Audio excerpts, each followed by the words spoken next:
Hello, welcome to this sixth and final training video in the Residential Counselor Orientation Series.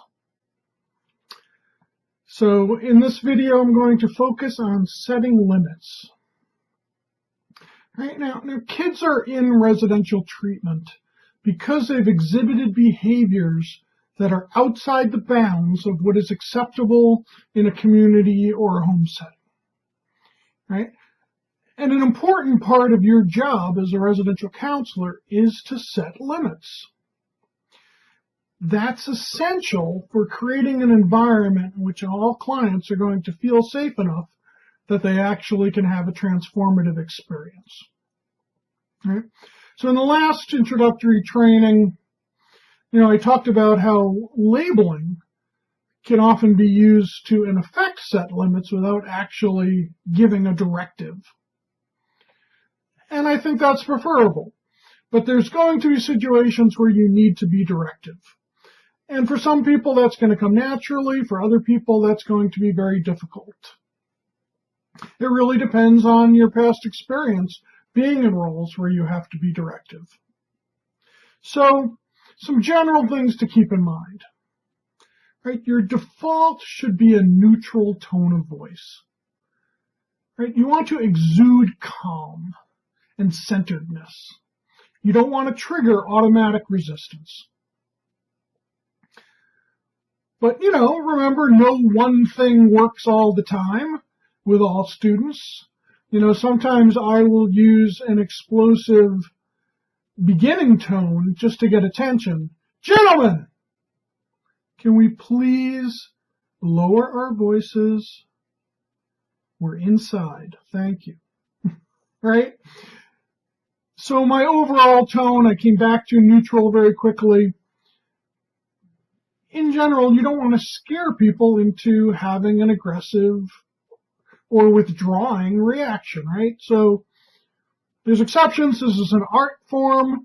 These are your tools. There's a craft beneath the art. And one of your main tools is your tone of voice. So be really conscious about that. Do you have a tendency to be directive and it comes out sounding like a question? Right? Some people, their voice rises at the end. Can you guys lower your voices? Right? Sounds like a question, and sometimes that may be okay. Right? But if you're really setting limits, then you need to say it in a way that clearly you're giving a direction. Do you sound angry or harsh or frustrated when you give directions? So just like we want to increase self-awareness in clients and students, a lot of training purposes, as residential counselors, increase your own self-awareness, to be thoughtful about every interaction that you have with your clients, and to really be thoughtful about your body language and your tone of voice, and be prepared to explain why you're setting any particular limit. Right? It's not a secret. Frequently, you can frame it in terms of being necessary for congregate living. Hey, there's 8 of us all living here, so we need to clean up all our dishes before dinner time is over. We'll get bugs, whatever it might be. Be willing to explain, because your directives should all be reasonable and rational. And some limits are because you're in a treatment program, right? Well, we require people to wear a robe when they go to the bathroom after bedtime because this is a group living situation. And it's a treatment program. And, being dressed, being more fully dressed, wearing a robe, helps some people feel safer, and that's really important in a treatment program. Right? So a lot of your limits are going to be because you're a treatment program, because you're a congregate living situation, and when you can set limits earlier in a pattern of escalation, whether it's with a group or an individual, much more effective. Then you don't get to more out of control behaviors where you have to be much more firmly directive. But please, please, please remember that people, and children are people, need to save face. Right? So try not to embarrass your clients when you're setting limits. It just triggers resentment and resistance. Every program is going to have some kind of behavior management system. Odds are that it will include some type of timeout. It may be called a reset, a break, it doesn't matter. When I say timeout, it involves a requirement that a client, a student, separate him or herself from the group for some set amount of time. So some general advice on using timeouts. One, I'd say avoid timeout warnings. Unless a student's brand new, these young people, they know what the rules are. They know when they're going to get a timeout. And a warning just turns it into kind of a negative game. But what helps, along with not giving warnings, is that keep timeouts relatively brief. A lot of the power of timeouts is in interrupting a pattern of off-track behavior.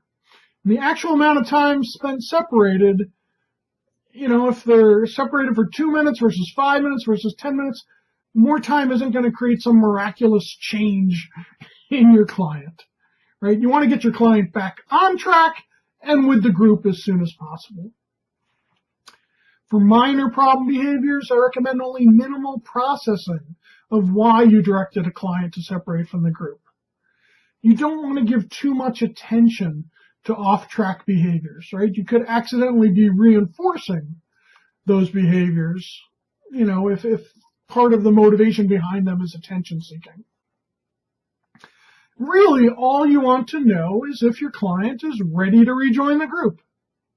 Perhaps you'll review expectations if you're not sure that the client really is ready. So, there are scores of tools and techniques for setting limits in a therapeutic fashion. And future training series will cover lots of different tools. But as an orientation exercise, I want you to challenge yourself to set some basic limits. Start with easy situations. Use labeling if that's all that's needed to set the limit.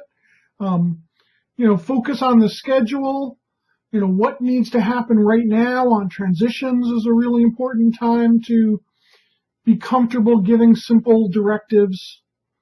Project a calm and centered authority. Get feedback from your colleagues.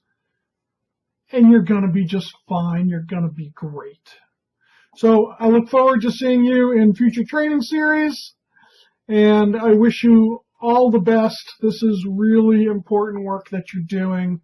And you're going to change lives and transform young people. So, I really wish you all the success in the world. Thanks for what you do.